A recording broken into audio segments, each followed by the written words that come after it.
তুমি এসি ঘরে থাকো? আচ্ছা যাই হোক, অনেকটা রাত হয়ে গেছে, এবার আমি বাড়ি যাই, কেমন? আচ্ছা রাই, ডায়েরিটা দেখি। এই দিন দিন বইটা দিন।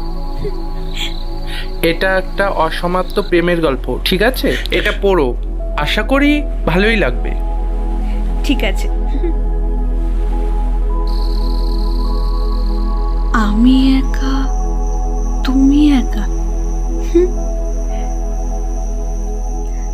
আচ্ছা, তুমি তো আর মৃণালের কথা আমাকে কিছু জিজ্ঞেস করলে না? না, আসলে তুমি যদি কষ্ট পাও তাই।